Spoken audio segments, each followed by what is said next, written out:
And welcome to another edition of Beyond the Headlines. This evening, we are looking ahead to the 2021 budget. It will be presented in Parliament on Wednesday of this week. I'm pleased to present our panelists this evening. We have the Honorable Oliver Joseph. He is the Minister for Foreign Affairs. We have Mr. Michael Church, Deputy Chairman of the Grenada Movement, and Mr. Lennox Andrew. He's an economist. He's a former permanent secretary in the Ministry of Finance. Gentlemen, it's great to have you with us. Thank you very much for having me. It's a pleasure to be on the program. Thank you for having me. I also say thanks very much indeed for this opportunity. Mr. Andrew, I'm particularly pleased to have you on the panel because several times in the past when we invited you, by reason of distance, you declined. So I'm thankful for technology this evening. All right. Right, so let's start it off. Minister Joseph, I am beginning with you this evening. We are looking ahead to the 2021 budget, which will be presented in Parliament on Wednesday. And people are anxious to see what might be coming in light of the circumstances under which we've been living. So what can you tell us in terms of a sneak peek? Thank you very much. First of all, this year's budget will be different because of the circumstances that we find ourselves in. As you know, COVID-19 has had a serious impact on the finances of government. We had to shut down our ports, thus shutting down our major source of revenue. And therefore, there will be adjustments in this new budget. So this budget will detail government's policy and program for the fiscal year 2021 under the theme Towards Vision 2035, Recovery, Transformation and Resilience. And the Minister of Finance will elaborate in his budget speech. Just to put a little context to the budget, let me say at the very beginning that there will be no new taxes because that is a major concern of the citizens, every budget, because government use fiscal policies to raise revenue. This year, in 2020, the shortfall is estimated to be $181 million.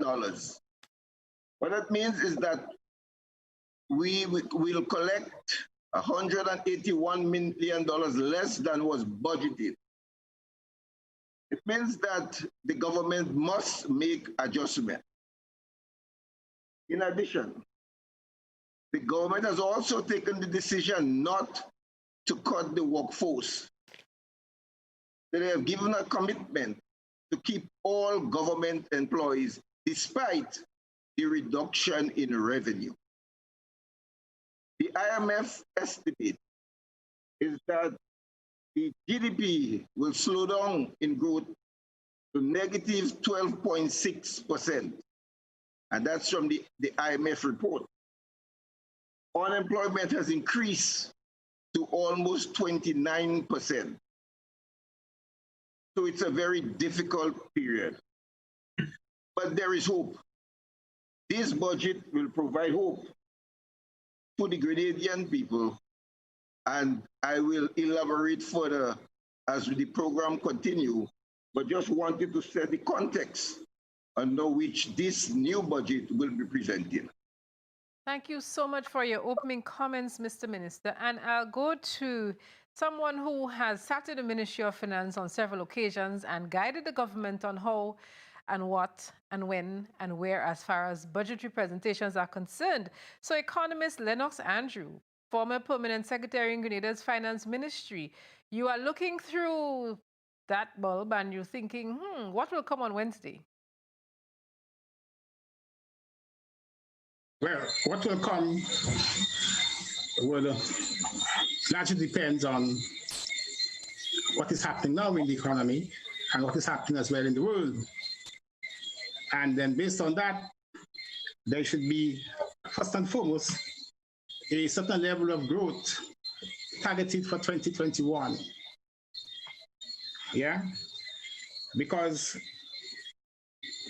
you cannot continue to have that fall in growth that we have experienced in 2020, we are experiencing in 2020. In my opinion, some measures must be taken to at least stabilize the economy and, of course, look towards some kind of growth. So I think in the first instance, to start with, the government would have to decide on what percentage of GDP growth is likely to be achieved in 2021, to the extent that you are forecasting a negative growth of 12.6 for 2020. Having decided on that growth rate, you will then look at the particular sectors that can contribute to that growth and the specific measures, the specific fiscal measures that you want to put in place to allow those sectors to achieve that growth. In my opinion, given what has happened with COVID, and to the extent that COVID is going to be around for a while, I would like to see in this 2021 budget a focus on domestic production for domestic consumption, and in particular, a heavy focus on agriculture and on its related sectors. And then, having identified the sectors, you go down now to your specific fiscal measures, the measures that you're going to use to revitalize the economy, to revitalize the sectors to which you think that will help you to achieve that growth, and what you will do, therefore, to stabilize government finances, because you cannot continue to have foreign revenues, while at the same time you want to maintain expenditure at a certain level. If you're going to keep expenditure at a certain level, then you have to find the money. And therefore, what steps are you going to take? Where would the money come from to be able to maintain that expenditures level?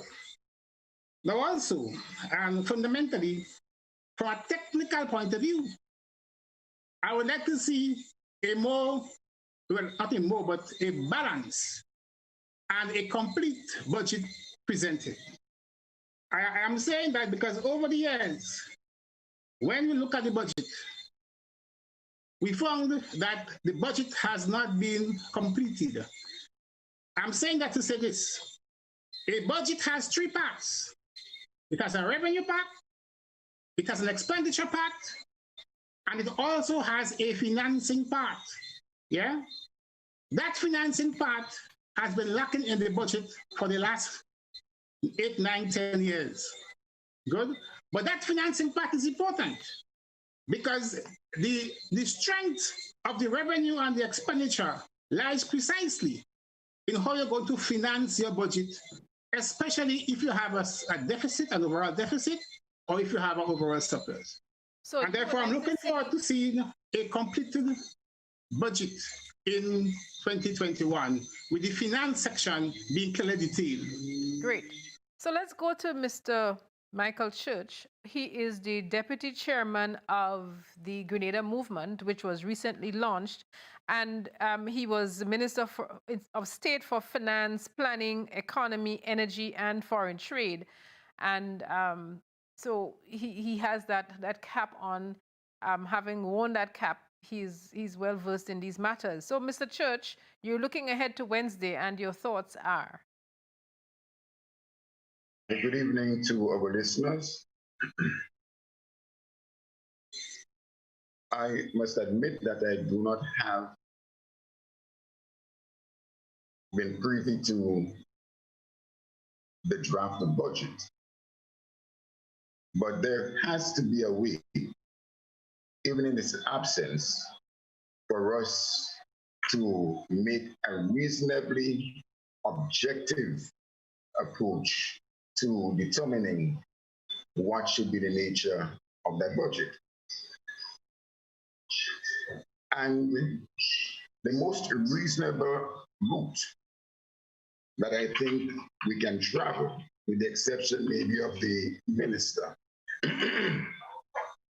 is to have an objective look at the throne speech, which was delivered recently.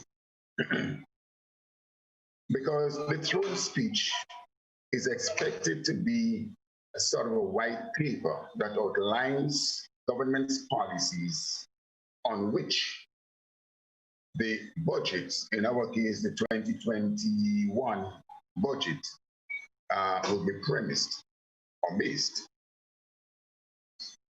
And if for a moment we take that route and we examine the throne speech that was delivered, we would discover very quickly that from all indications given back in the throne speech, the government at this point in time doesn't really have a well thought through budget. And the expectation, therefore, from all the utterances contained in the throne speech, the indication is that we are going to be getting more of the same.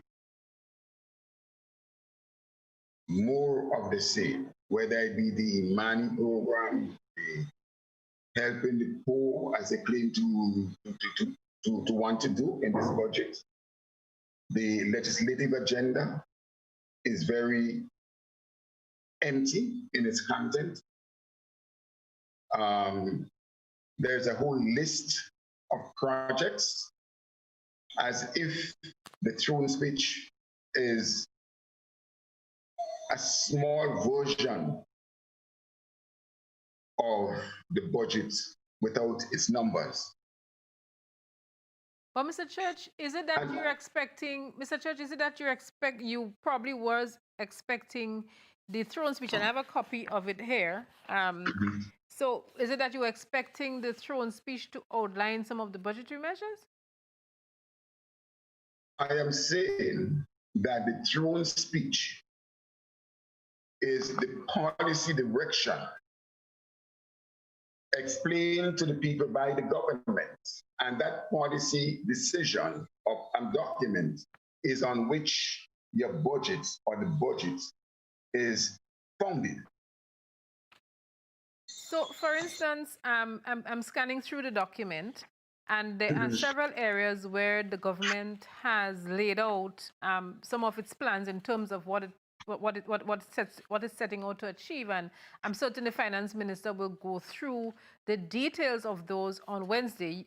But you do not think that what you see in the throne speech is adequate? Is that what you're saying? That's exactly the point I'm making. So, for instance, in agriculture, Mr. Church, right? In agriculture, on page 12 of the throne speech, we have, let's see, 1, 2, 3, 4, 5, 6, 7, 8, 9. We have 10 bullet points there where they're identifying in agriculture what they plan to achieve. They go to page 13 and they address tourism, which is a critical pillar of the economy. And it continues. Page 14 lays out the infrastructure development projects that could be expected. So what is the issue here? I'm happy, and son, that you made mention of that point, or you raised that point. Let us look at page 12 on agriculture and the points that are set out there. 1, the rollout of the agriculture feeder goods project. On the surface, one would be tempted to say, okay, well, yes, something is being done in agriculture. When you go through the throne speech, the rolling out of the agricultural feeder goods projects and many of the other so-called projects contained therein make a reference to very short-term employment creation, not in agriculture, but in the construction of a room somewhere, or in the construction of something else. Here, it makes absolutely no reference, for example, to, okay, I'm building a road in area A, and as a consequence of this road, we are going to be opening X acres of agricultural land for new development and rehabilitation. The expansion of the farm labor support program. This is the continuation of something that is very much not well thought about. The rehabilitation of the tissue culture laboratory. There is absolutely no tissue culture laboratory in Grenada for rehabilitation. It doesn't exist. The tissue culture lab at Maran does not exist, Mr. Church, is that?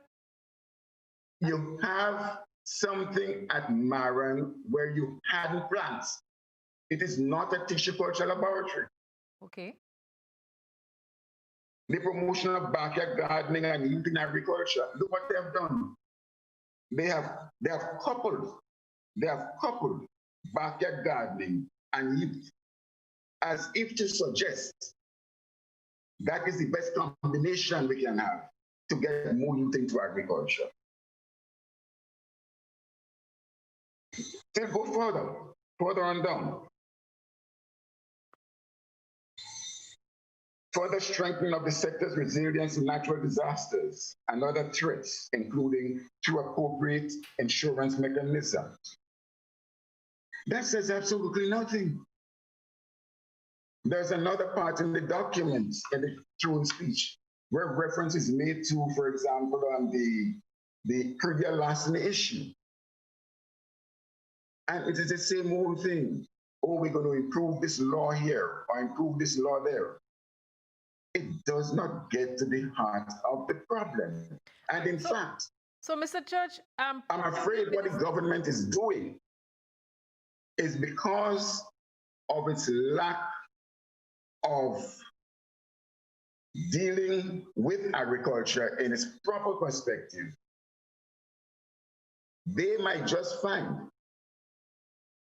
a way of getting rid of Caribbean larceny by the negligence for agriculture, because one day we may just find and say there is no agricultural production in the country, just because of the very nature and son of how the government is dealing with this issue. Right. So probably we'll get clarification as the evening progresses. I want to go back to the Honorable Oliver Joseph, the Minister for Foreign Affairs. Minister Joseph, in your opening statement, you made reference to negative growth of 12%. Am I correct? Let me just clarify that point. Am I correct? Yes, you're nodding yes, that was the case. But therefore, can you clarify page 8 of the throne speech where it says, my government is projecting a strong recovery in 2021, growth of approximately 6%, supported by a robust rebound in construction and agriculture. Can you tell me what's the difference with those two figures? Negative growth of 12%, but yet projection of 6%? Minister Joseph, you need to unmute your microphone. The negative growth of 12.6% for 2020 that is projected by the IMF. What the document is saying that we can, in 2021, grow the economy by 6%. Okay, great. How would for 2021? Okay, thank you so much for clarifying that point. Right. Let me just ask, prior to COVID, what was the projected growth path that the country was being set upon? Right, thank you very much, because that's the next point I'm coming to. For the last 5 years, we have had consistent positive growth averaging 4%, the largest growth in the CARICOM region for the last 5 years. And we were commended by both the World Bank and the IMF for the growth that was taking place in Grenada. And where did the growth come from? Because that's the obvious question. If you say your economy is growing, construction sector, tourism sector, the agricultural sector, the retail sector, services to include educational services. That is where the growth came from. What we are witnessing this year is a reduction in the growth, because from March, let me just give you an example. The first quarter of this year, January to March, we surpassed recurrent revenue collection. January to March, everything was on track. By the end of June, we received 50% less revenue. That is the direct impact of COVID. The St. George's University, that contributed 25% of GDP, had to close. Well, obviously, if you have an institution like SGU contributing 25% to GDP and they close, obviously there will be negative growth in 2020. You don't have to be an economist to understand that. And if the hotel sector closed down, where tourism was one sector where you were getting a lot of growth from, and it closed down, all these sectors that was thriving and performing well over the last 5 years had to be closed. Tourism, SGU, you're talking about services. Government revenue, government collects approximately 50% of its revenue, its recurrent revenue, from border taxes or international trade, collected at the border. If you close down your border, you are shutting out an area of major revenue. 50% of your recurrent revenue come there. And therefore, this budget in 2021, there must be adjustments as we go forward. What this budget will attempt to do is to focus on job creation. Because if you create jobs and people have disposable income, and as they spend more in the economy, government will collect more revenue and businesses will make profit. So to get us out of where we are now is to create jobs. We are predicting that most of the jobs will come in the construction sector. The public sector investment program, which is government investment program, you will see on the capital side of the budget, increased expenditure in public sector investment program that will create further jobs in the economy. So that will be the focus of the budget, and that is what the citizens could look forward to in 2021, a growth in the emphasis being on job creation. Remember, the government could only use fiscal measures. We do not have our own central bank. So we cannot use monetary policy. I've heard talk about quantitative easing. Quantitative easing is a monetary policy used by central bank to put additional money into the economy. We do not have control of our monetary policy. We cannot print money. And therefore, we're looking at fiscal measures to see how we can manage the shortfall, create the jobs, and so that the economy can move on. It's a very tough budget for all of us.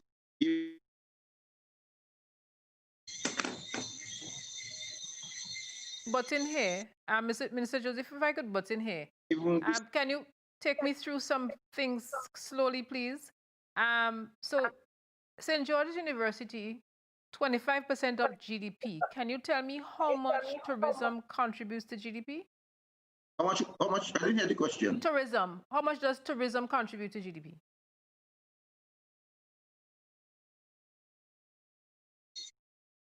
Tourism contributes about 20% to GDP. Right. So SGU 25%, tourism 20%.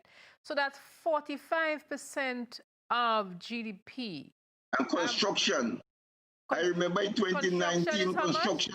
Construction going on to other sectors, how much it contribute? Construction is? In 2019, construction contributed 40% to so GDP because you had a lot of hotels. And in 2020 is 85, and the other 15... it fell. No, 2020, it fell because of the lockdown. And the slowdown, for a period of time, no construction was taking place. So when you compare to 2019, which was 40%, compared to 2020, we think that at the end, we're looking at a contribution of about 20, in the region of 20-something%. Okay, so the question I want to ask you, Minister, is this. With 45%, which is, we put another 5%, that's half of what you need on that pie, right? The pie chart of 100 slices, you have 45 slices taken up between SGU and tourism. There is no path through which we can see tourism returning in 2021, no path yet through which you can see SG returning in 2021.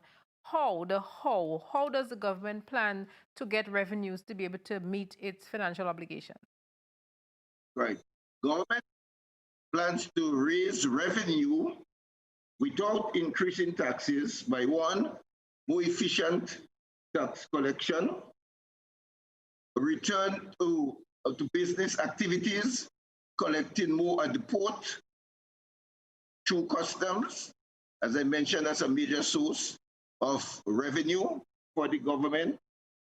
The private sector, all the private sector projects, the jobs that will be created in the private sector will generate revenue for the government as workers pay income tax and VAT. When businesses buy construction material and goods and so on, and government, because VAT is a tax on consumption and transaction tax, and therefore as more businesses start investing in the economy, you will see more VAT revenues coming in. And as more people start getting jobs, you will see more tax revenue coming in. And therefore, the way the government is this is through more investment in the private sector and also through the public sector investment program. All right, let me cross quickly to Mr. Lennox Andrews. He is an economist, as we said, former PS in the Ministry of Finance. Mr. Andrews, does this make sense to you as an economist? Because all your hotel sector workers are home. Yes, you plan to create some construction jobs. How many people can you employ in construction? You have no exports, but you're bringing in imports. If you don't have anything to sell, how are you getting money to buy the things you need to buy? Does this make sense? And you're asking the correct question. And for me, it is very much confusing.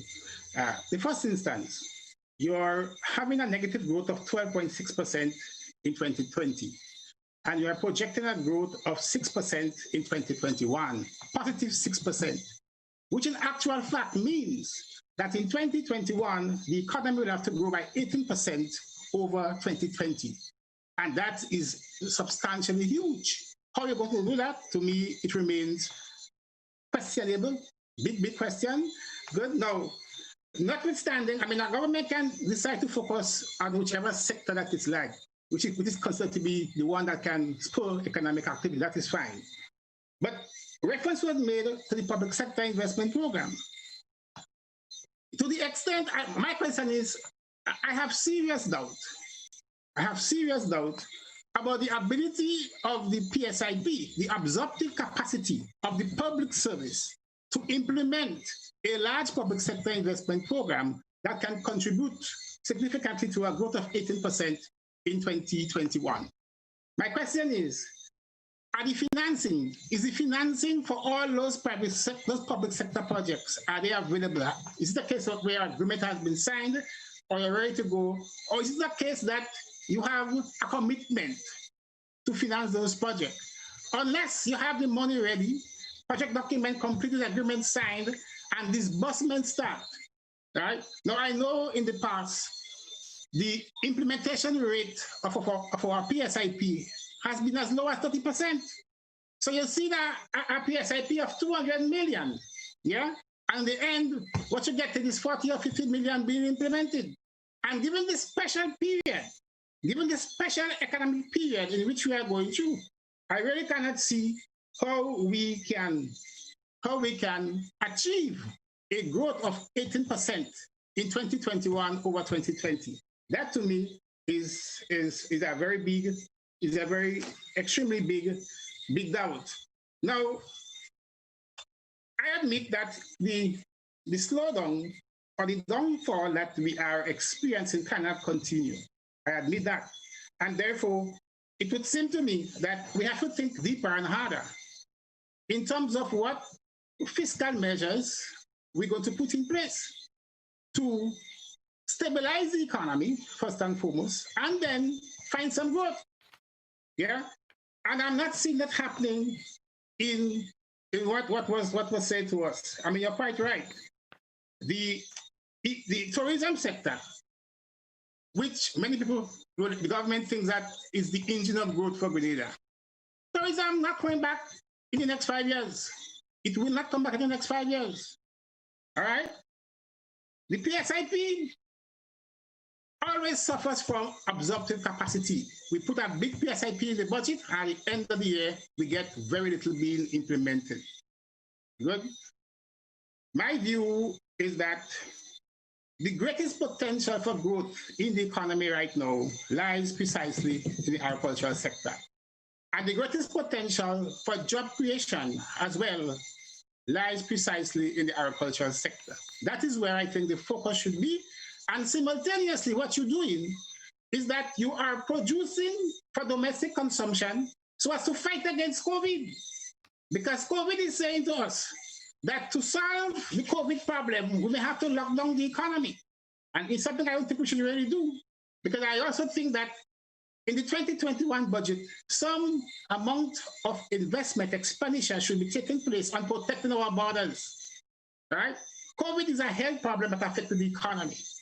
The way to ensure that this health problem don't affect the economy, we have to straighten our borders, including the quarantine, so that whenever anybody comes to the country, they are free from this disease, and therefore they wouldn't be affecting us. So I think as well, what I would like to see as well in the budget is substantial expenditure being undertaken to protect our borders from whosoever is coming in, yeah, so that our people can be free to continue with their normal lives and then focus on the development of the country in the area of construction, in the area of agriculture, and whatever other area that is important for the country's growth and development. All right, on that note, we need to take a commercial break. We need to pay some bills. This is Beyond the Headlines. We'll be right back.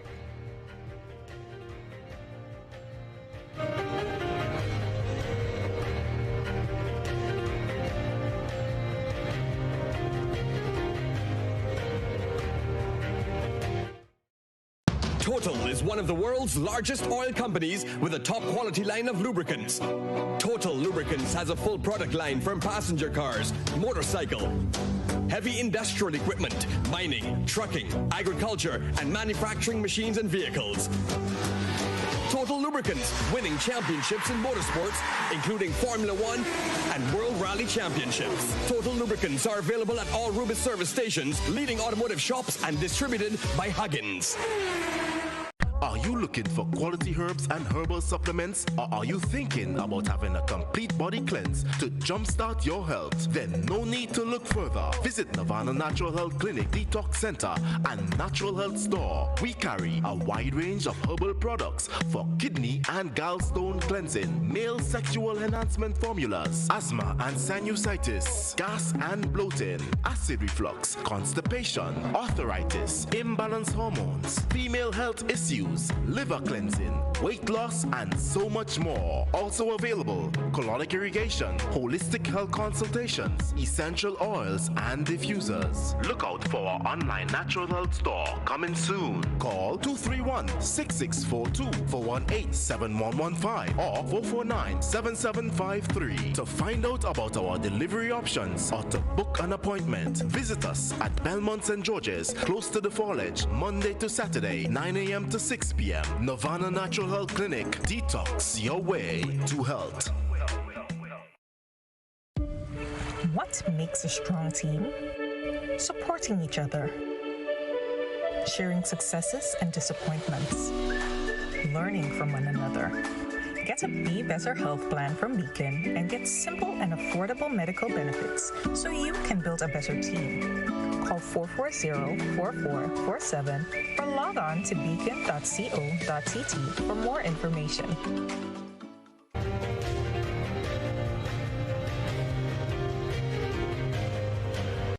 Welcome back to Beyond the Headlines. Budget 2021 is on Wednesday of this week. We are doing a look ahead And as mentioned, just in case you join us late, our panel this evening, Mr. Lennox Andrews, he's an economist, a former PS in the Ministry of Finance.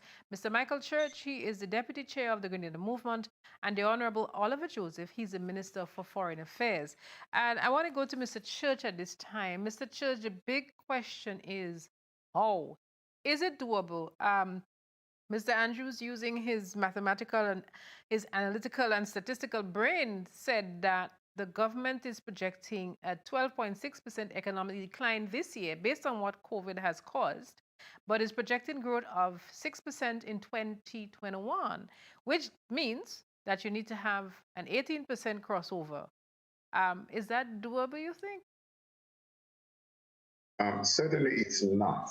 And in fact, I saw recently, I think it was from the ECCB, where the projection was that our economy for 2020 would contract by as much as 15%. And if that statistics is closer to being correct, then it is not just an 18% increase we have to make, but now we have to do it 15 plus 6, which is 21%. But even at 18, it is totally impossible. All right.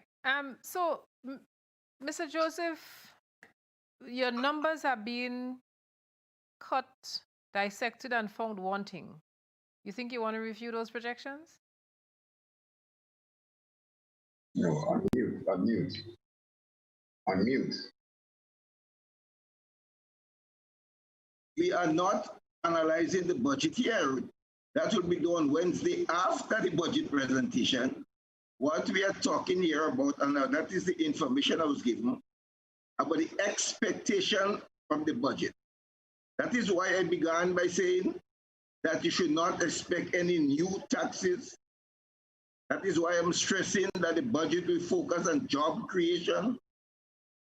That is why I'm saying that the PSIP, you will see increased implementation rate. Mr. Andrews was in the Ministry of Finance, and those about the low implementation rate. We have in the last year hired several more engineers and project manager in the Ministry of Infrastructure in order to improve the implementation rate. So you will see a much higher implementation rate because of the technical staff that we have in the ministry. And that is what we'll be discussing. I would not want to preempt the new Minister of Finance, that is first budget. He will announce his measures, and I'm sure all the experts will have the say after the budget is presented. It's good tonight that to get the views of people's expectation.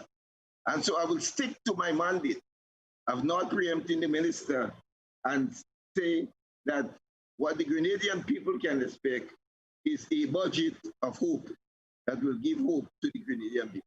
All right, so you don't want to preempt the minister. We don't want you to do that either. So here's what.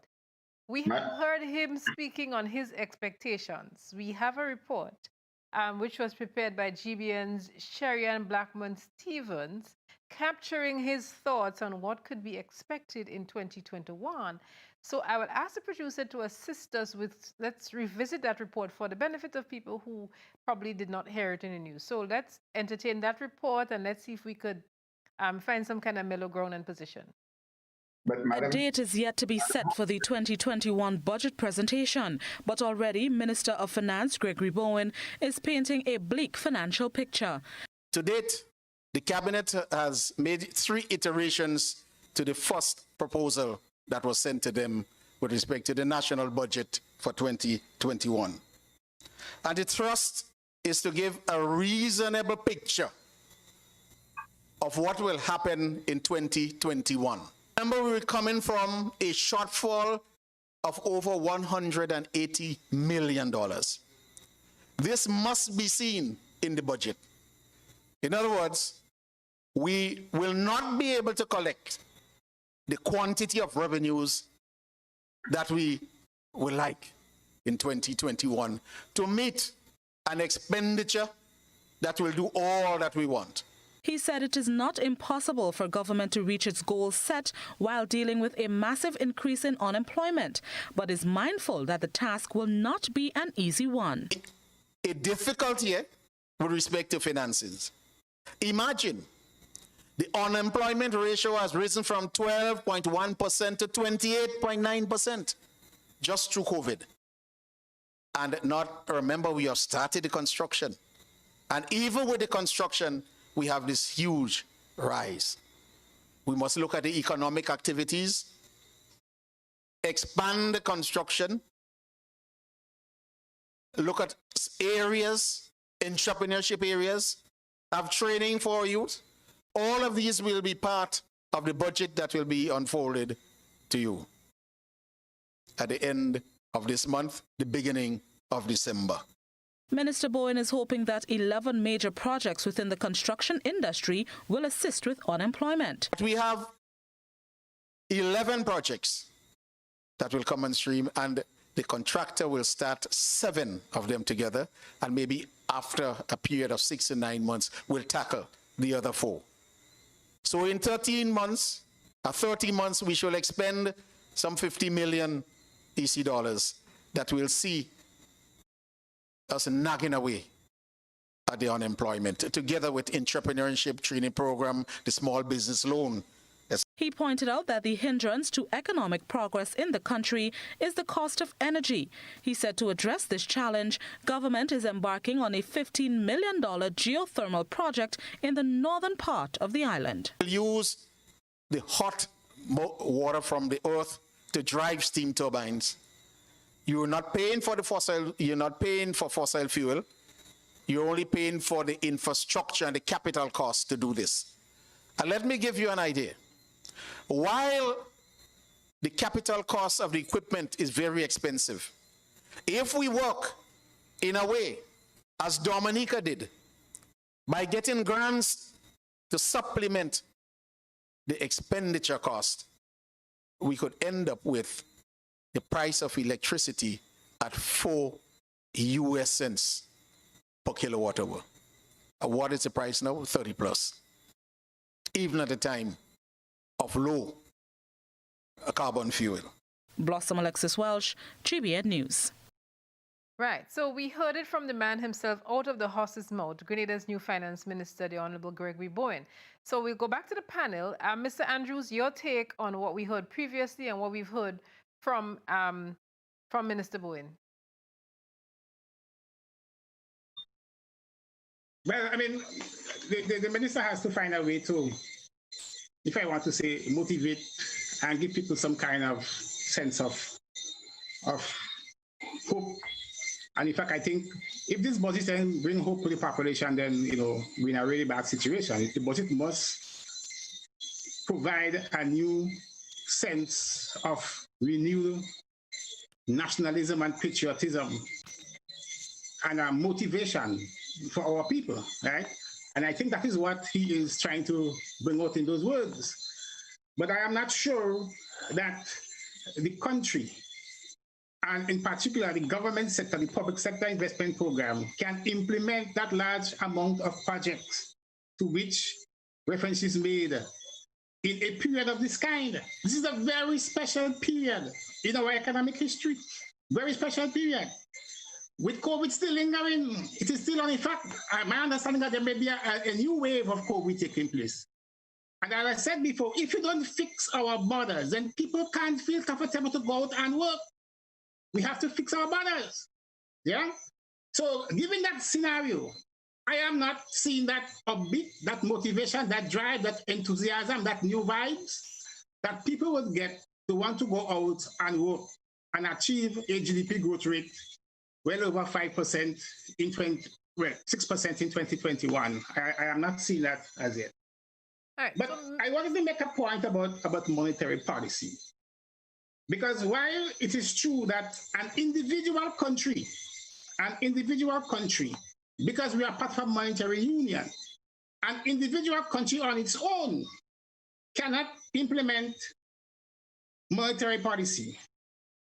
There is a monetary council that could meet as one and make decisions that are binding by all its members.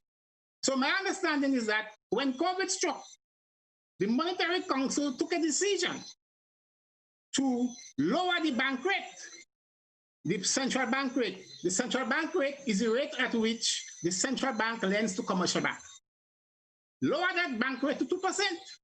2% as a means of trying to revitalize the economy, of allowing the commercial bank now to play a role in the economy. If that bank rate is so low, what it means is that it can lend at a much lower spread, so the interest rate on loans can come down, and therefore motivate people to come and take loans and help to revive the economy.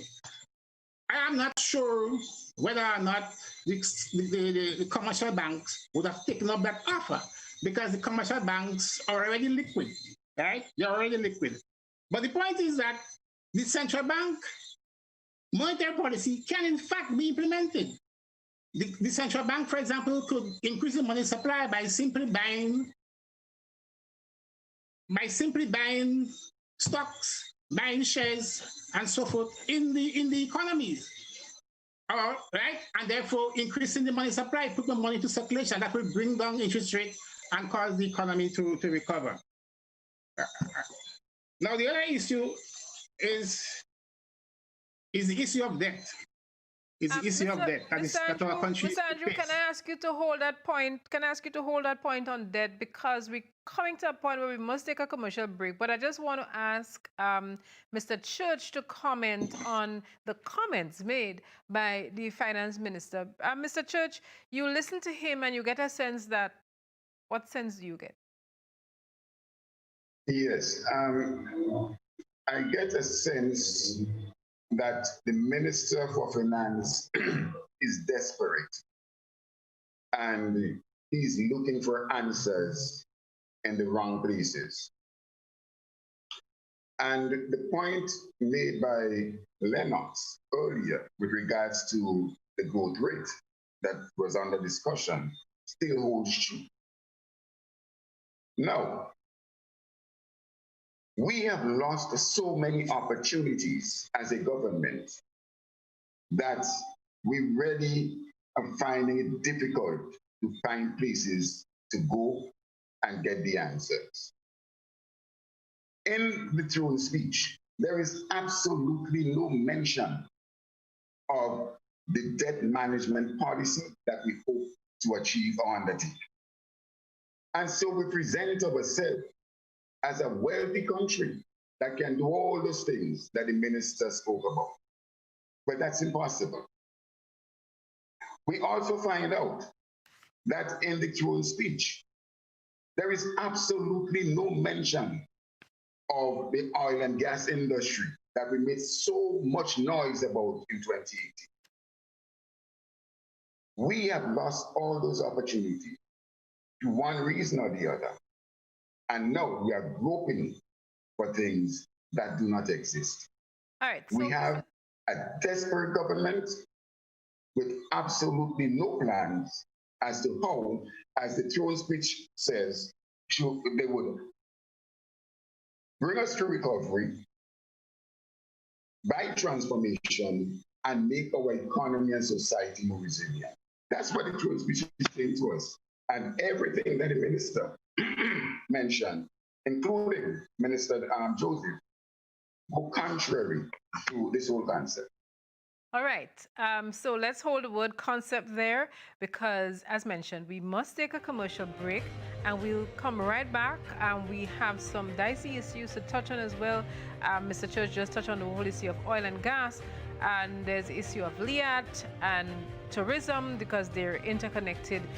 Somebody has asked that we focus on a budget for mental health because of the stress being brought on by COVID. The questions are coming in fast and furious on social media, and I want to be certain to entertain as many of them as possible. So we'll take a quick commercial break and we come back on Beyond the Headline.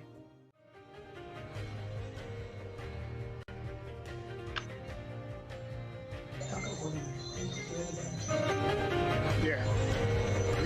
My friends. Yeah.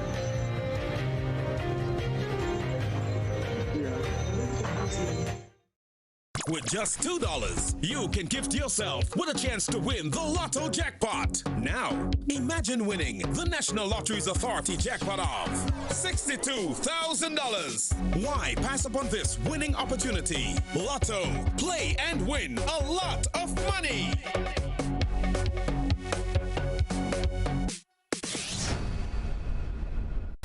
A pleasant evening to everyone. Welcome to the National Lotteries Authority's Lotto Draw number 3146 for today, Monday, November 30th, 2020. I am Anisha Charles. With me this evening is Ms. Makiba Bean from PKF Accountants and Business Advisors, whose purpose is to ensure that this show is conducted in a fair, accountable manner, and the game balls with industry standards and in a way stamped with. At this time, you have tickets at hand because we're about to play for a jackpot of $62,000. But first, your free ticket letter. Good luck. This evening's free ticket letter is check your tickets. Your free ticket letter for this evening is K as in key. Let's proceed for 5 winning numbers. Good luck. First one for this evening is check your tickets.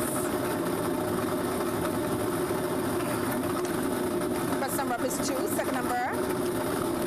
Second number is 18. Third number up. Third number is 12, followed by 1. Fifth and final number. Final number is 5. Let's recap those numbers. Check your tickets. First number up is 2. The second, 18. Third, 12, followed by 1. Fifth and final is 5. So that's 022, 18, 18, 12, 12, 011, and 055. Your free ticket letter for this evening is K as in key. Congratulations to all the winners of this evening's Lotto Draw. Lotto, play and win a lot. When you play all the games of the National Lotteries Authority, support sports, culture, and nation building. Thanks for joining us. Have a wonderful evening. I'm a winner. You are winner. We are winners. Winners. It's the big one. Grenada. Imagine winning $25,000 and up to 6 times by scratching just one little ticket. Get your triple cash scratch tickets for a chance to live your best life. Win easy with Scratch. For just $3, match any of your numbers to any of the winning numbers and win the prize shown for that number. Reveal a money back symbol and win the prize instantly. Triple cash scratch in stores now. Must be 18 or older to play. 'Cause I'm a winner. From the moment that I get up, I'm feeling right.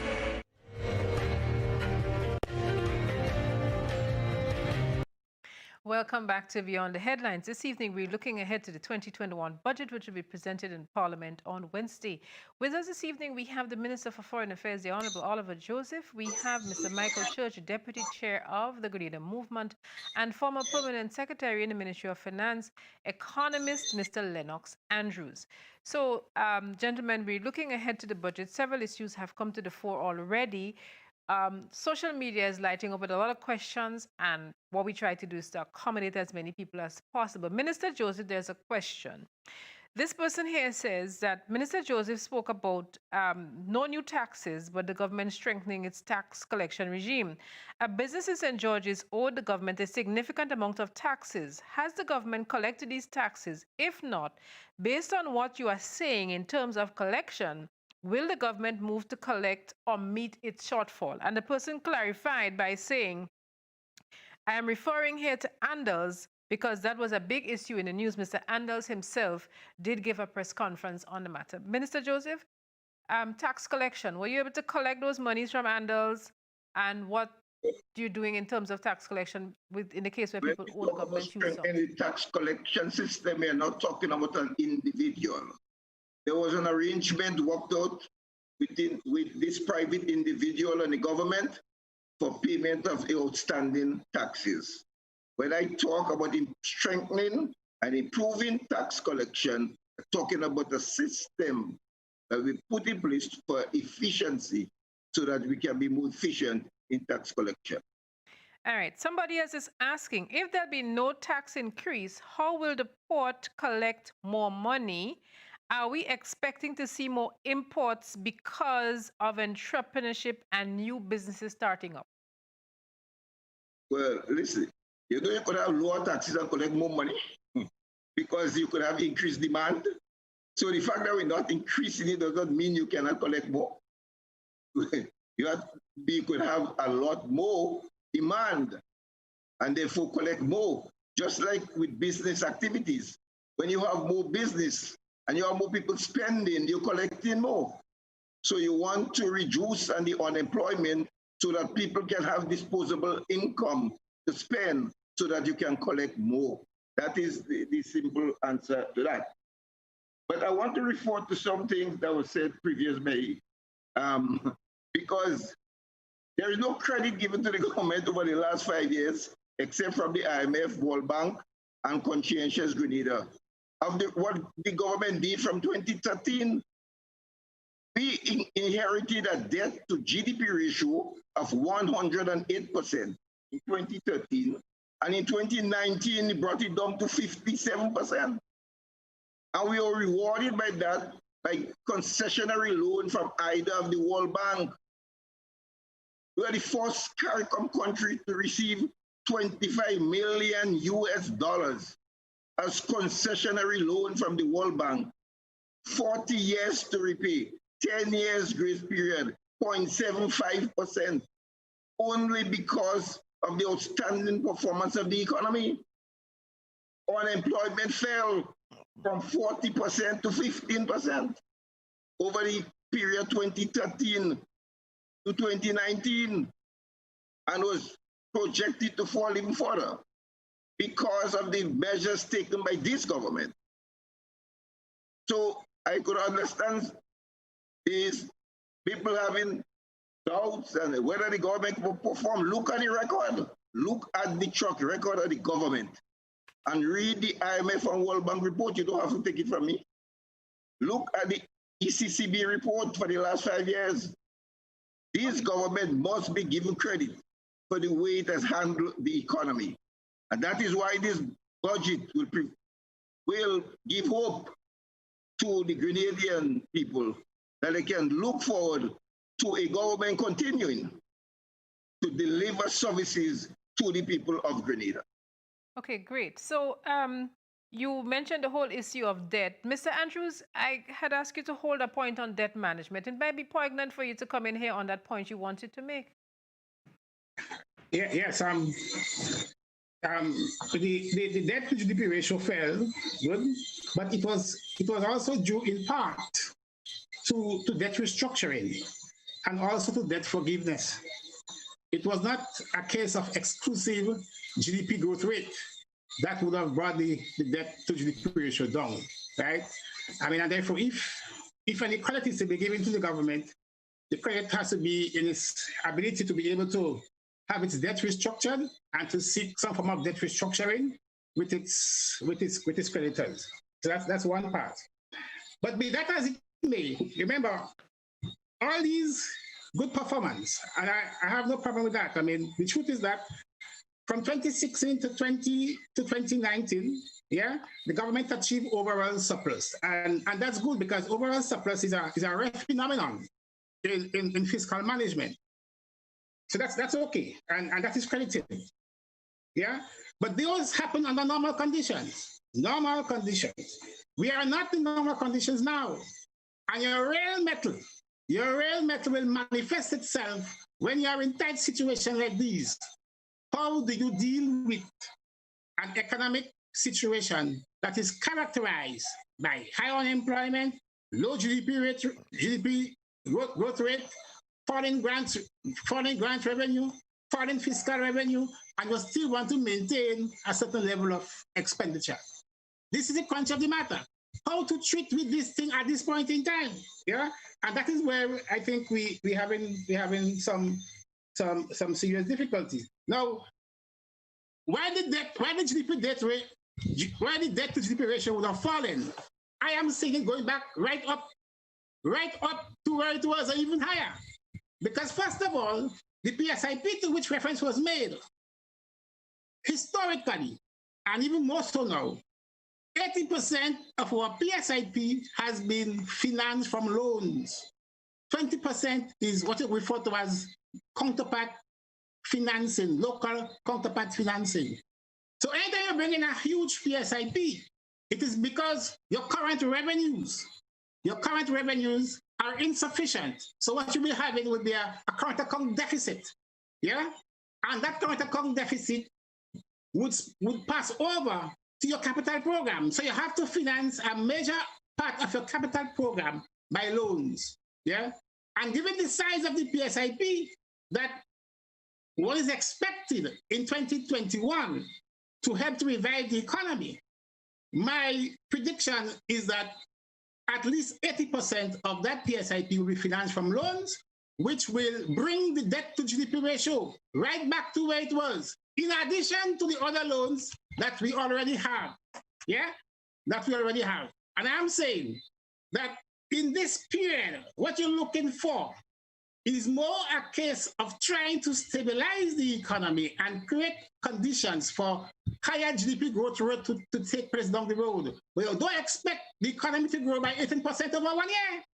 It does not make economic sense. All right. Minister Joseph, would you care to respond to that assessment made by Mr. Andrews?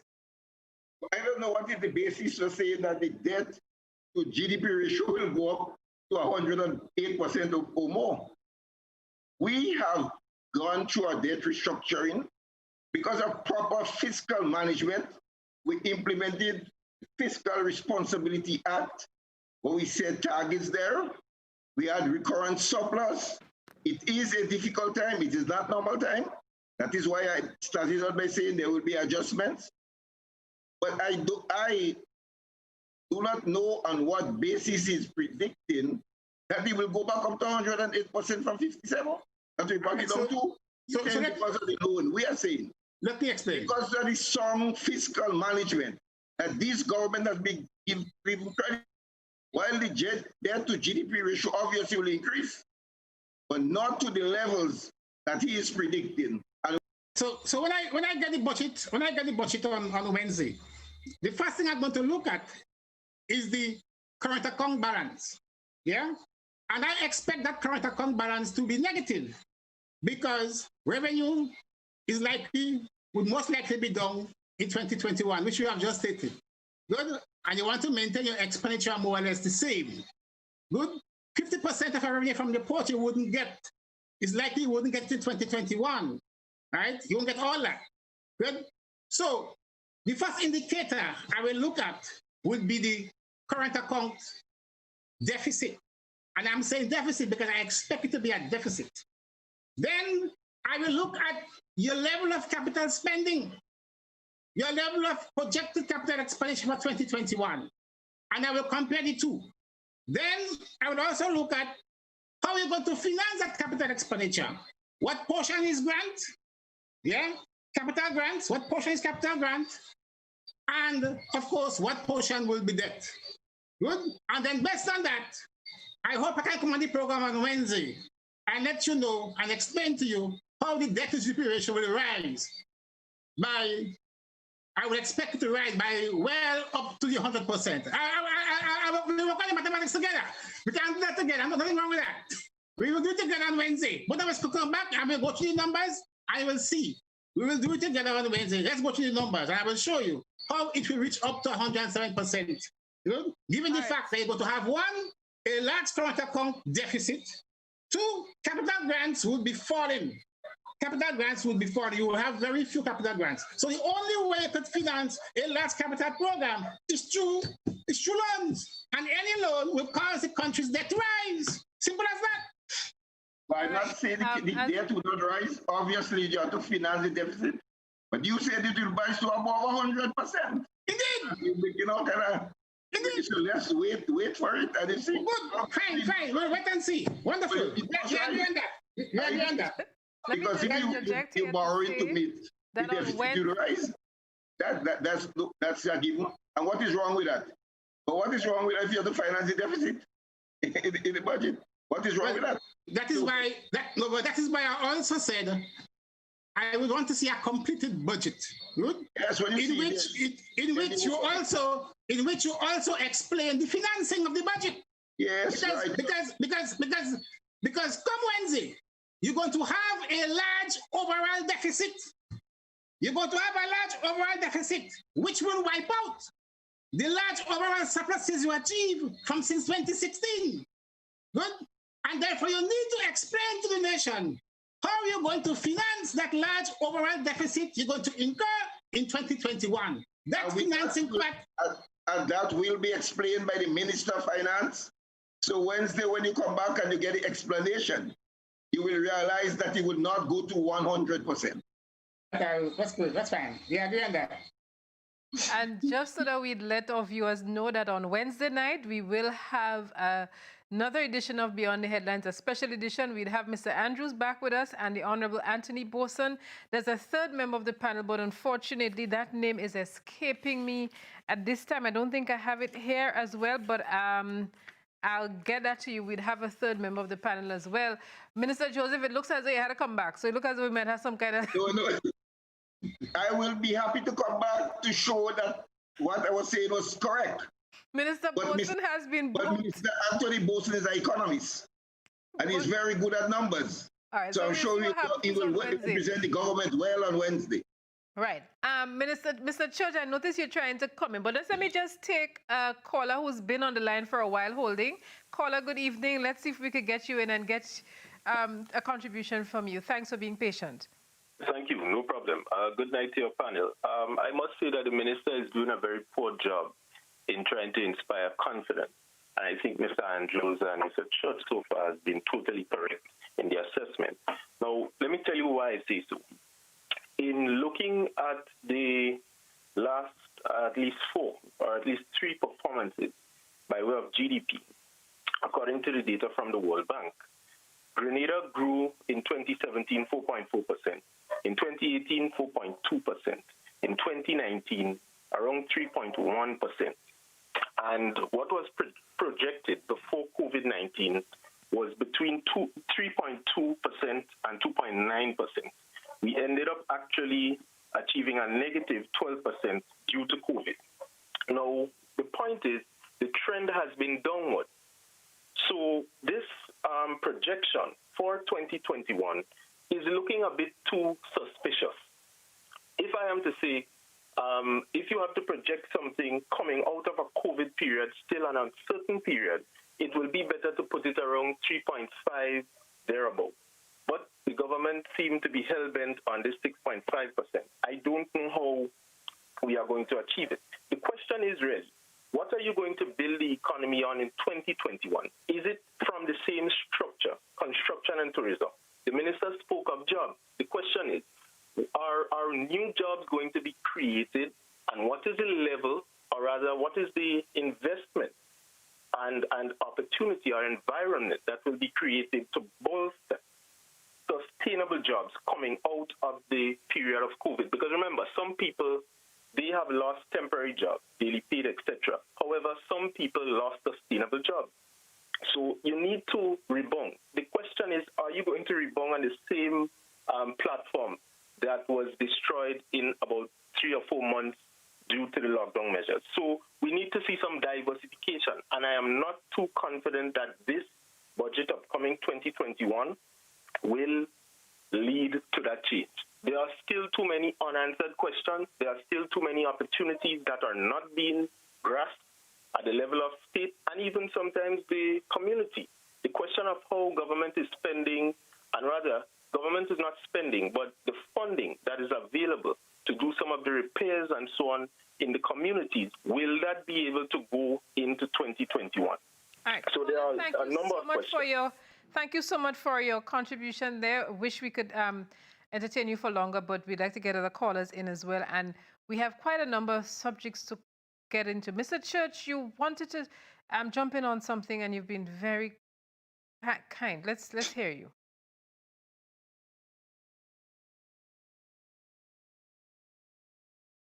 Mr. Church, unmute your microphone. Thank you.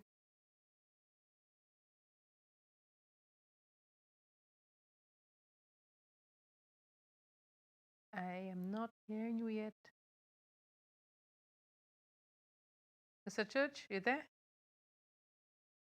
All right. Let's progress. We're not hearing you yet, Mr. Church, so work on that mute button. There was a very interesting comment that someone made. I would have liked to read it, but unfortunately, the comments are just going beep, beep, beep on the Facebook page. So unfortunately, I have lost that one based on my screen size. Call it to our contributor who asked me to make sure that I got a point in on agriculture. If you could put that back in the chat so that I'll be able to read it for you. Mr. Joseph, on page 13 of the throne speech regarding airlift, my government will continue to collaborate with major airlines to see a full return of existing airlift by the end of 2021. In addition, my government will engage other airlines with the aim of moving into new markets and filling the gap left by the closure of Liat. Liat made a flight back into Grenada today for the first time in 8 months. What's the government's position on Liat? Well, as you know, Liat has been restructured, and they only have two airlines, 2 or 3, I think, airlines that will be operating. The government position has always been, in order to put money into Liat, it must be restructured, cannot continue making losses every year, and government just taking taxpayers' money and put into Liat. Under a new configuration, we are prepared to support Liat as a Caribbean airline. So, but Liat is flying under new management now, under a different construct altogether. Now, when the government made, so when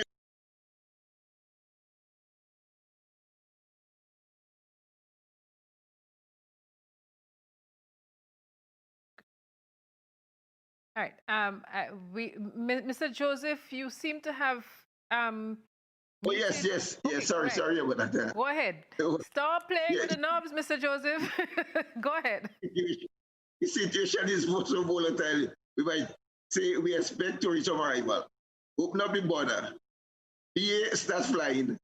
The next 2 weeks, the British government say they're locking down. So there are a lot of things outside of our control. So you make certain assumptions, right?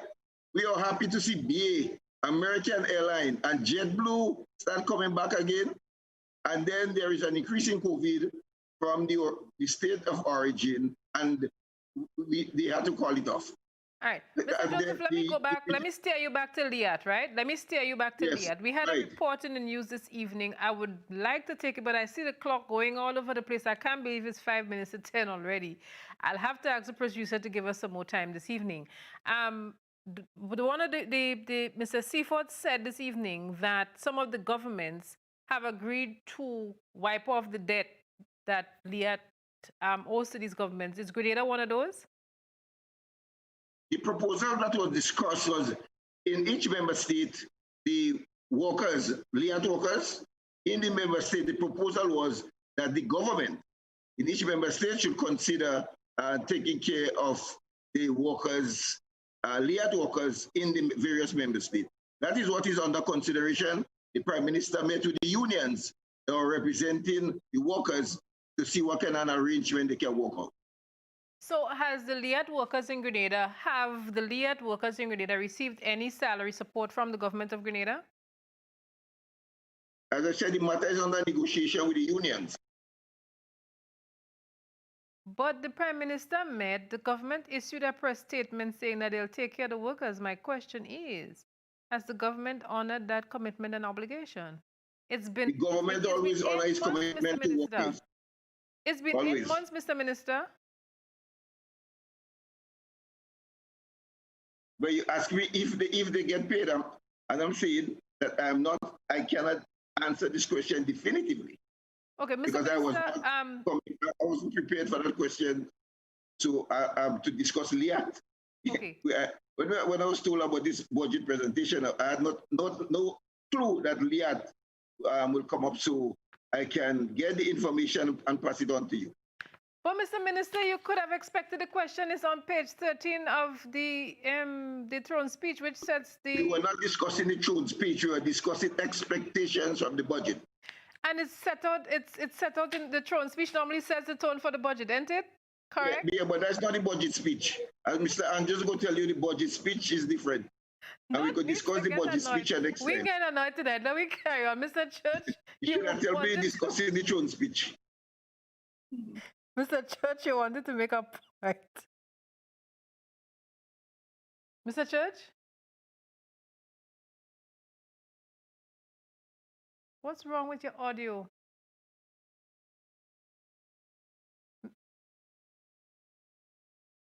Okay, so it's Silent Night, Holy Night. Seems as though you've taken an early Christmas pause, Mr. Church.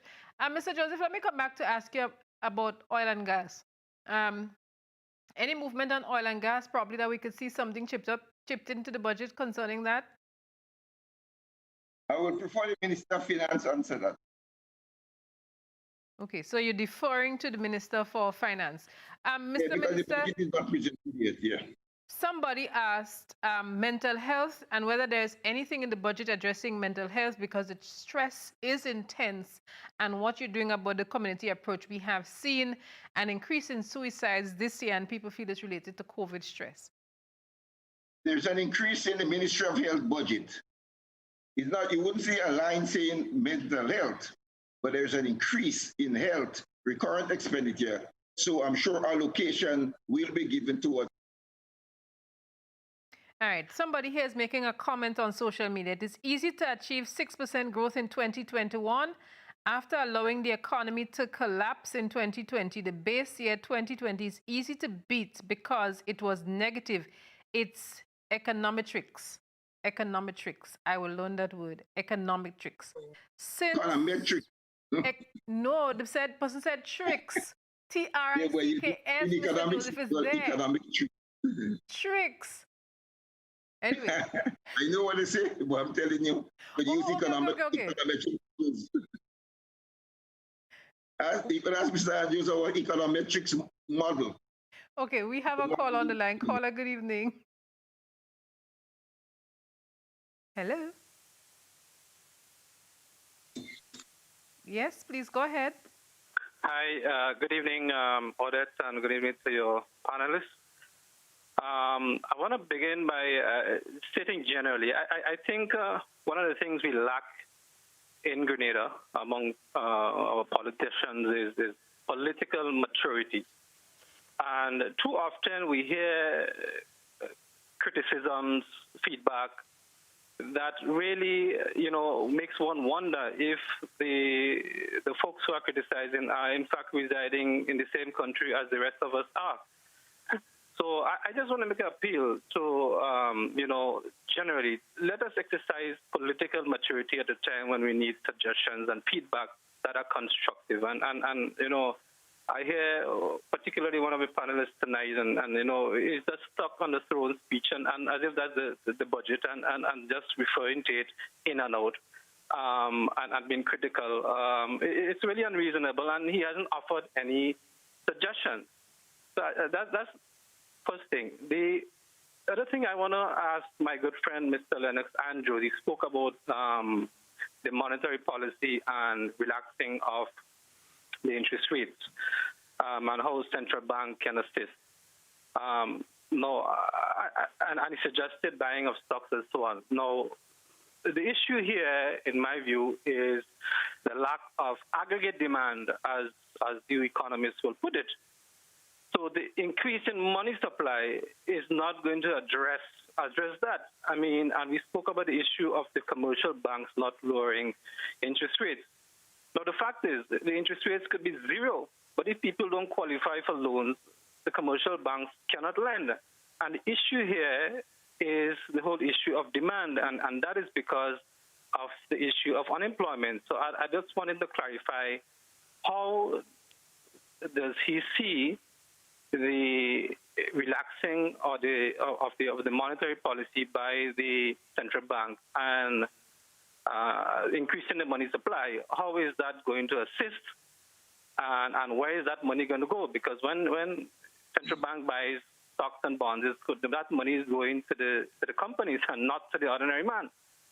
And my other question here is for the Honorable Minister, and I want to commend the government for the performance generally. And I mean, if you look at the management of COVID and the economy in general, it has really been outstanding. But I want to refer to one aspect of the throne speech, which referred to the PSIP, and I just want to quote here briefly that says, our current project portfolio has a listing of 65 projects with a total value of $500 million. Of this amount, the lion's share involves externally financed projects for which funding has already been secured. So I want to ask the minister if he's in a position to advise how much of that $500 million EC has been secured through the externally financed sources, and of which has been secured and approved. And he mentioned about the implementation rate, and I noticed in the throne speech reference made to at least 85% of implementation rate. And I know he mentioned about the hiring of engineers and so on, but what other than that would the government be doing to ensure that implementation rate is at least 85% or more? Thank you. Welcome, caller. Mr. Joseph? Thank you very much, caller. And in addition to the point the caller make about the central bank offering lower money, you know, none of the commercial banks to be offer 2% because of their liquidity. They have depositors' money that they give depositors 0 or 1% on. So they're not letting money at 2%. They have enough money. None of them took it. So you're not seeing any reduction in interest rate. So on the issue of the financing, yes, the loans have been secured to finance the major project, and the Minister of Finance will detail that in his budget presentation. All right, Mr. Andrew, someone took a swipe at a comment that you made. You want to respond to that, Mr. Andrew? Yeah, very well. Very well. The caller is partly correct. It is correct to say that if the government wants to buy treasury bills or bonds or so, or if it was to get involved in private sector activity, the money goes to the company, but those companies will deposit their money in the commercial bank. And if the money goes to the commercial bank, it means that the money supply would have increased. Yeah? And when the money supply increases, your interest rates would fall. The interest rates on loan would fall. If the interest on loan would fall, if the interest rates on loan fall, then the cost of borrowing becomes cheaper. Yeah? Because you're paying much less, your interest rate is much lower now. If the cost of borrowing becomes cheaper, then people are going to borrow more. And one of the problems that we are having is that commercial banks hardly lend to the agricultural sector because they are saying that the agricultural sector is too risky. The interest rate there is pretty high. Now, in my view, that is one way of encouraging them by giving them that low bank rate or by increasing the money supply. They're having more money to lend. They should really consider putting some of that money in the agricultural sector to help to transform the economy. Apart from that, commercial banks, and I'm speaking very broadly now, right? I'm speaking very broadly. I'm about to be careful what I'm saying now. It is your understanding that commercial bank they make profit. You look at the annual report, you see they make profit. Now, a commercial bank is a financial institution, and it may not be so concerned with development, but it could find a way to assist in development. So what it can do is that it could utilize, place some of its profit in an institution like the development bank, yeah? So pass some money over there at a very low interest rate, that is profit now, that wouldn't affect the daily operation. Profit, send it over there, and let the development bank make that money available for development purposes. That's another way in which you could assist the economy, especially in times like these. But if as the minister was saying, if the commercial banks didn't take up the offer of the central bank with the lowering of the bank rate, all it simply means is that the monetary policy may not be as an effective tool as the fiscal policy to effect changes in the economy. Yeah? And there are times when leadership of a country and leadership of the government means holding discussion with the financial institutions, yeah, and getting them to spend and to allocate their resources in a particular way that could help to transform the economy or to rebuild the economy. That has to happen at some point in time, because there is a very close link between the financial sector and the real sector. If the financial sector were to crumble, then the whole economy crumbles. Good? So you want your financial sector to be able to provide support to your real sector. Your sector is like agriculture, tourism, construction, and so on. Good. You want them to provide that kind of support. Because if the agriculture sector is to grow, it has to get money, and the money must come from the financial sector. So there are ways in which the financial sector can assist the real economy. It's just that we are not exploring it strong enough. And we have a caller on the line. Caller, good evening. Oops. All right. Person lost patience a little bit, and hopefully we could take the caller again. So, Mr. Minister, somebody here is saying that the government is throwing good money after bad. They have seen how COVID has put a nail in the coffin of the tourism sector, but yet keep stressing that tourism is the way to go. The government's position on continued injection of funds into tourism? We have said on numerous occasions that we are diversifying the economy. Tourism will be one of the pillars, construction, the other pillar, agriculture, and agro-processing is the next big area that we are focusing on. The issue of poultry production, we imported in 2019 $35 million worth of poultry meat into Grenada. There are 2 plants up now that will be operating in 2021 that we hope we can reduce. And this food input bill, Grenada's food input bill in 2019, $350 million just on food input. And therefore, there's a food security plan that will look at all aspects of agriculture, including funding for agriculture. All right. We have a caller on the line. Caller, good evening.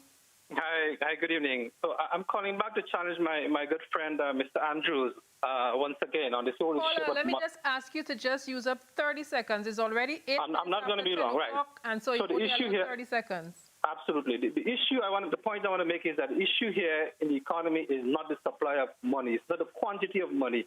As you mentioned, that the banks have lots of money on their own, so they don't need more money to lower interest rate. The issue here is the ability of the banks to lend, is loanable opportunities. That's the problem. So that's where the whole issue of aggregate demand comes in. So the problem. Thank you so much, caller. Mr. Church, we know the producer did try to get you back in by having you reboot the system. Are you back with us? Let's hear you if you are. Mr. Church? That's so sad. All right, so we try to get Mr. Church in on another device because we'd really like to have at least a closing contribution from him. We don't know what's wrong with his system there, but we'd have to try to see if we could get him up. Am I hearing him now, Mr. Church? You hear me here? Yes, go right ahead. It is so wonderful to have you back. Yes, Mr. Church, go ahead. All right. So the producer is asking to remedy one thing, and we will get back to that. So, Mr. Andrews, looking forward to the 2021 budget, if you were the Minister of Finance, what would you be saying to the people of Grenada, Carriacou, Petite Martinique? Mr. Andrew, go ahead.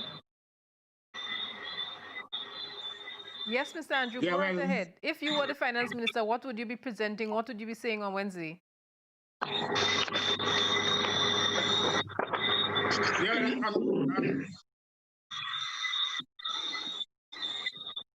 Come Wednesday, I would be saying to the people that this budget is not just a budget of numbers.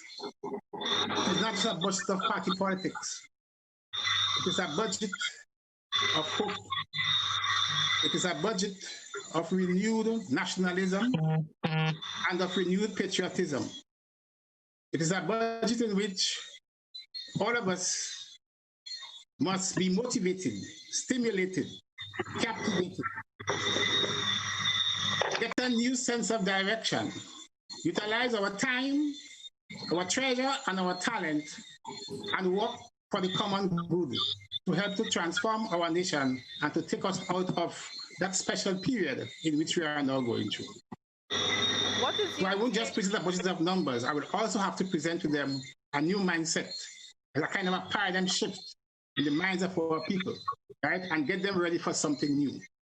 And it would seem to me, I'm not sure I will get that based on what I've heard so far tonight. So, Mr. Andrews, we have heard the minister come out in a very grand way this evening. There'll be no new taxes and no cut in the workforce. Do you think those are political points? Well, of course. Don't forget that the budget statement is a political statement, you know. The budget statement is a political statement in support of the estimates of revenue and expenditure. The real budget is not the budget statement. The real budget is not what we're hearing tomorrow. The real budget will be the estimate, that big book, the estimate of revenue and expenditure that outlines all of the measures the government plans to implement for the year. Yeah? And one point before, so there's a difference between the two. The other point I want to make is this. When a government says that it's going to spend $10 billion or $5 million or $500 million, it doesn't mean that the money is there. The money is not there.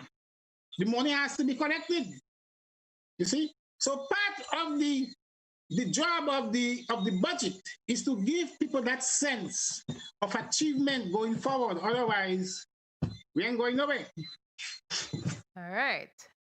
So I believe we have Mr. Church back. But Mr. Church, let me just advise you and the person helping you on the technical side that you can only have one device on. Otherwise, we will get a feedback as we have been getting when we try to reconnect with you. So since we have established that you need to mute one device, let's see if we could bring you in because we need to wrap up. We've already gone past the regular time. So Mr. Church, you wanted to make some comments by now on several things, I'm certain. What is the most pressing matter on your mind? So unmute first, Mr. Church. First unmute, but one device. The one that you're using now, it looks as though you're using a cell phone because I see a smaller screen. So you need to press the unmute button. Can you hear me now? Yes, I could hear you now. George Bush's words. Can you hear me? Yes, I hear you. Yes, of course I can hear you. Good. It's unfortunate that I was not able to participate as fully as I would have liked to. But my closing remarks would be as follows. The budget, while we concentrate effort on numbers, the budget is an instrument that we must use to improve the lives of people. And so it requires of government to use the scarce resources, financial resources that we have, and match it with the human resources that we get the optimal output. Our budget, as indicated in the throne speech or the expectation, is that we are going to take action, or we should take action that would do exactly that for us. And I want to, for a moment, specify or talk a little more about youth, the Imani program, and what has happened before and what should happen in the future. It is no doubt to most of us in Grenada that we have expended a huge amount of money, in the Prime Minister's words, over $200 million on the Imani program since its inception. And we have only been able to help less than 2% of those Imani persons to a higher level of education.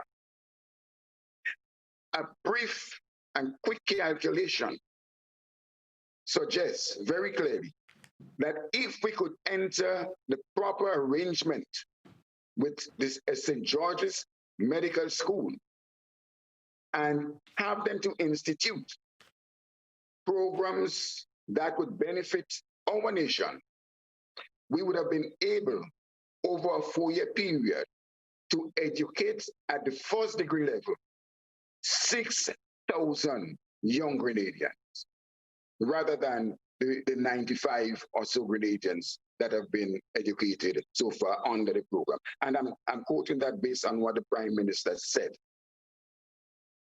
I also want to tell the nation that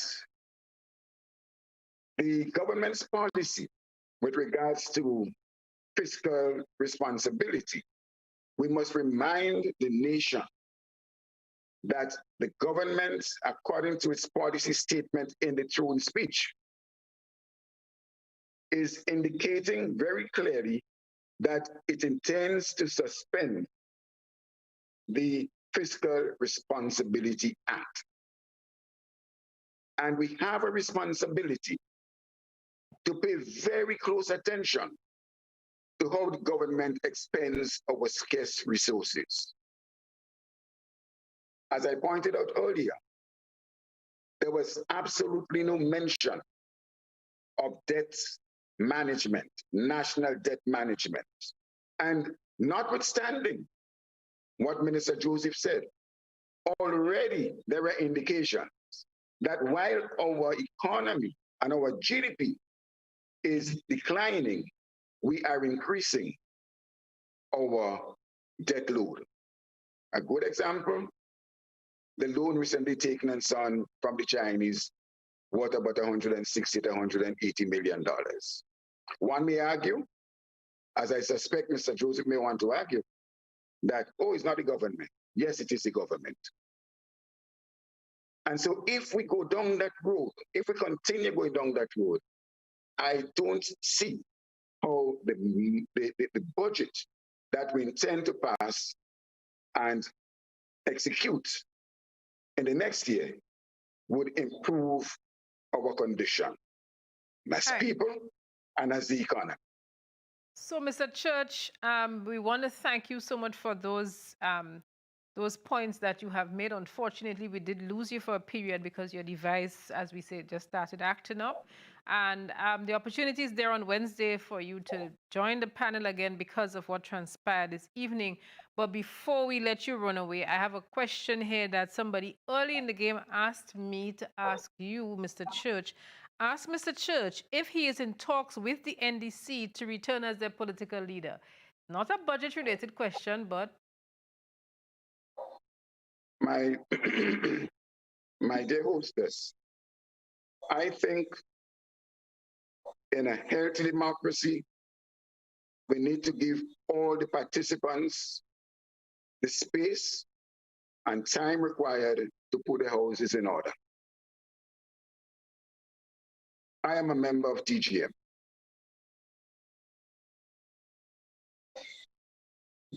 I hope that answers the question. You're a member of TGM, which is a political organization, which is it? No, I am a member of a non-governmental organization called TGM. And I does that intend to preclude rejoining the NDC? Mrs. Campbell, I thought I was clear. I want to give all the various parties an opportunity to get their houses in order so that we can have a healthy democracy. When we participate in democracy, we must not participate with one man have one eye and the next man another eye. Let us give everybody an opportunity to get their things in order, and we're going to get the best out of people, best out of the party. Any plans probably for a joining of forces between the TGM and the NDC? No, TGM is a non-governmental organization, and NDC is a political party. Any plans for a transfer from a non-governmental organization into a political party? The people, when they speak, might suggest that to us, and if it comes to the point where it has to be given serious consideration, the necessary and proper arrangements would be entered into so that we always do what is right and clean in the eyes of the Canadian. Thank you so much for being so gracious in fielding and answering the questions put to you by our member of the public. And we have a response here, Mr. Joseph. We were asking about LIAT. And one person said not one Liat worker has gotten paid for the last 8 months, and no contract or wage arrangements have been made to those of us who have been called back. Those of us still working have not received payment for the last 8 months, but we're still working without pay. So that is a response that has come back to us on the Liat subject matter. We have Right, I indicated when you asked me the question that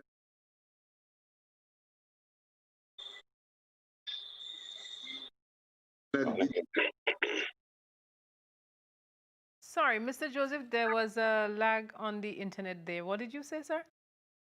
Oh, no, I said when you asked me the question, that is why I said to you, I could not confirm whether any payment was made. You recall I saying that?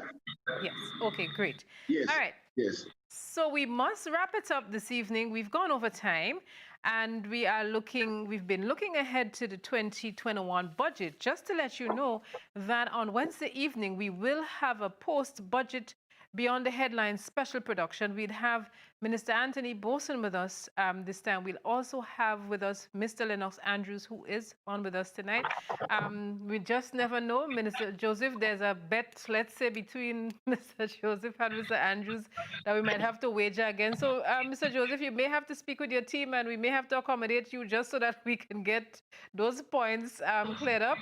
And so let's do some... As I indicated, you have a highly competent economist joining the panel on Wednesday. Why you look as though you're born out of the fight? And a former finance minister. Why you look as though you're born out of the fight?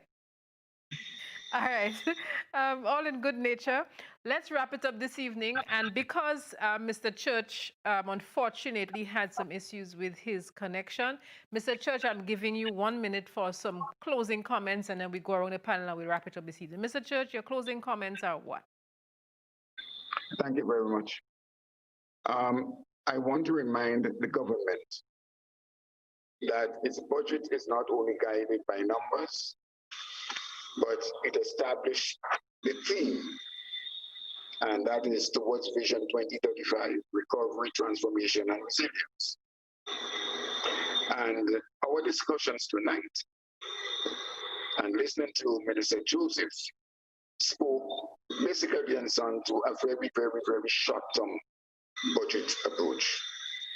And that does not respond to the requirement of building that economy and society that would make us resilient by the time we get to 2035. All right. Let's get some closing comments from our economist on the panel this evening, Mr. Lennox Andrews. No, well, all I have to say is that, as I indicated before, that we really want to see a budget of hope, a budget that will bring out the best in us as a people, and that there is a self-fulfilling prophecy that says, if you think that things are going to get worse, you're going to act as if they are getting worse, and they will get worse. But if you think that things are going to get better, you're going to act as if things are getting better, and they will get better. Yeah? I really want to see a budget that reflects that second self-fulfilling prophecy. Thank you. Words in place, as they say. Minister Joseph, the final words are yours. Thank you very much. What more hope we give in the budget? We said to the workers, employ the almost 7,000 employees of the government, that you will not a single job will be lost, despite a 50% reduction in revenue. We will ensure that all the social programs continue to improve the standard of living of all people. All the measures in the budget are not just numbers. They are real programs to lift the standard of living of our people and bring hope to them. And that is what you can expect I would like to hear from the opposition, though, because everything is political. What are the alternatives they have? I've had no alternative. How are we going to finance the budget? Instead, I've heard criticism of having to borrow to finance the budget. So maybe in the response to the budget, we'll get some suggestions that we will consider. But for this budget that's going to be presented on Wednesday, people can look forward to a budget that will ensure continuing success and growth in the economy and in their own personal life. They do not have to worry about losing their jobs and losing the benefits and all the social programs that we are accustomed funding. So thank you very much for this opportunity. Thank you very much, and I'd like to say a very special thanks to members of our panel who joined us this evening, and a reminder that on Wednesday we'll have a post-budget special edition of Beyond the Headlines. We'd like to say a very special thank you to all of you who have been watching us via television, those of you who followed us on social media, to Grenadians in the diaspora and to our viewers. You may not necessarily be Grenadian, but we want to thank you so much. Judy Marshall, Lakeisha Roberts, Lincoln Depredin, Richard Lord, and Sunil Pascal are some of the people who have been watching us from various places, Trinidad, Jamaica, the US, and Canada. And to those of you whose names we have not called, we give you a special salute. On behalf of the entire production team, Janelle MacDonald, Mike Alexis, Kellon Batiste, and members of the News and Current Affairs Department, I'm Odette Campbell saying we'll see you again on Wednesday evening. But just before we go, several people have been asking me about the decorations that you've seen for Christmas. I just want to say a very special thank you to a very dedicated woman. Her name is Allison Jeremiah. Just in case you're looking for Christmas decorations or you'd like her hand to make things a little brighter in these dark times, she's 440-0066. Allison Jeremiah. Pick up your whole self, as Blossom Alexis Welch would like to say. We'll see you again on Wednesday. I'm Odette Campbell. So long.